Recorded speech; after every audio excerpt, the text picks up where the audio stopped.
Terima kasih atas kesempatan yang diberikan. Saat ini saya akan membawakan materi tentang konsep kegawat daruratan pada korban tenggelam. Definisi dari tenggelam adalah kematian yang disebabkan oleh aspirasi cairan ke dalam pernafasan akibat terbenamnya seluruh atau sebagian tubuh ke dalam cairan.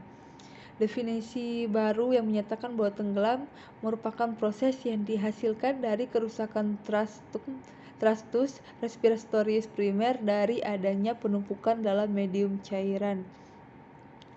Ada juga definisi implisit adalah bahwa adanya cairan yang timbul dalam jalan nafas korban. Tenggelam dapat menyebabkan kematian atau kecacatan.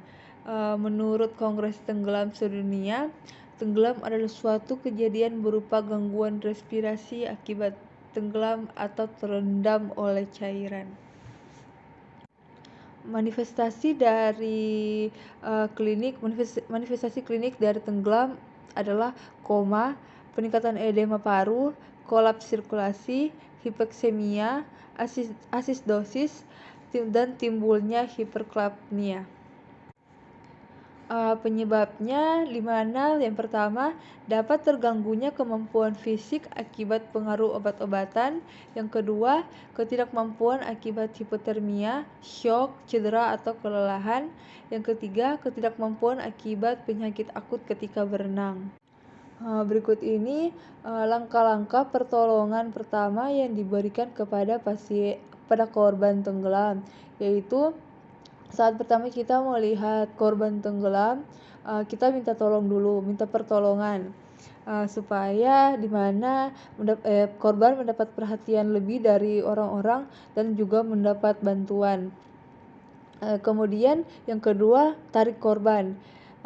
Kita sebagai penyelamat jangan sampai panik, tetap konsen buat nyelamatin korban. Cari benda di sekitar yang bisa digunakan sebagai alat untuk menyelamatkan korban, seperti pelampung untuk kita pakai untuk menyelamatkan korban. Setelah korban berhasil kita selamatkan, kita bawa ke perairan, ke tepi kolam atau laut. Setelah itu kita cek tanda-tanda vital. Kita cek apakah masih ada nadi atau tidak. Jika tidak ada nadi, atur posisi korban dengan benar. Setelah itu angkat sedikit kepala korban. Setelah diangkat, kemudian kita berikan bantuan nafas dari mulut ke mulut.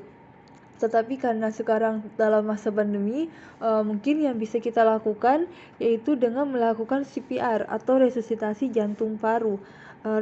Resusitasi jantung paru sendiri di mana kita meletakkan tangan kita di bagian dada dan melakukan kompresi sebanyak 30 kali. Untuk orang awam mungkin dapat memberikan kompresi secara terus-menerus dan bisa berhenti jika sudah ada tenaga medis untuk membantu. Tetapi jika dari tenaga medis sendiri untuk pertolongannya, lakukan CPR selama 30 kali, 30:2 untuk pernafasan. Jika masih belum ada nadi dan belum ada nafas, lakukan 5 siklus. Jika selama 5 siklus dan dicek lagi korban sudah ada nafas dan sudah ada nadi, berikan posisi nyaman kepada korban, di mana biar membantu korban untuk bernapas secara baik. Terus selanjutnya atasi hipotermia dari korban. Jika korban sudah sadar, bawa korban ke tempat kering dan hangat, lalu ganti pakaian basah korban dan berikan selimut serta minuman air hangat. Demikian presentasi saya mengenai pertolongan pertama pada korban tenggelam.